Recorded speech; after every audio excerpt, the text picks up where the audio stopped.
స్వస్తి శ్రీ క్రోధీనామ సంవత్సరం ఉత్తరాయణం చైత్రమాసం బుధవారం రోజున హనుమకొండ జిల్లాలోని ఎల్కతుర్తి మండలం వల్బాపూర్ గ్రామంలో శ్రీరామనవమి పర్వదినాన్ని పురస్కరించుకొని బుధవారం రోజు నేడు పశుపతినాథ స్వామి శివాలయంలో ఈ రోజు ఉదయం 6 గంటలకు గణపతి పూజ, స్వామివారికి రుద్రాభిషేకాలు మరియు 11 గంటల 45 నిమిషాలకు శ్రీ సీతారామచంద్ర స్వామి కళ్యాణం అంగరంగ వైభవంగా నిర్వహించడం జరిగింది.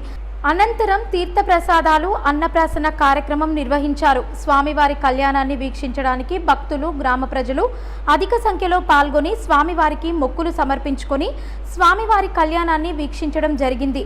ఈ కార్యక్రమంలో ఆలయ అర్చకులు శ్రీ సదా నిరంజన్ సిద్ధాంతి మరియు శివాలయ కమిటీ సభ్యులు, ఈ కార్యక్రమంలో ఆలయ కమిటీ సభ్యులు డాక్టర్ గంజీ భవన, ఋషి కమిటీ సభ్యులు రామారావు, రవీంద్రరావు, రత్నాకర్ రావు, అన్నదానం చేసిన వారు కొండ సుధాకర్, సునీత, మర్క రజిత, సురేష్ మరియు భక్తులు శ్రవణ్ రావు, కొమురయ్య, అంబాల మహేందర్, అంబాల కరుణాకర్, చిర్ర కొమురయ్య, రత్నాకర్ రావు, విజయలక్ష్మణ్, భక్తులు, గ్రామస్తులు అధిక సంఖ్యలో పాల్గొని తీర్థప్రసాదాలు స్వీకరించి అన్నదానంలో పాల్గొన్నారు.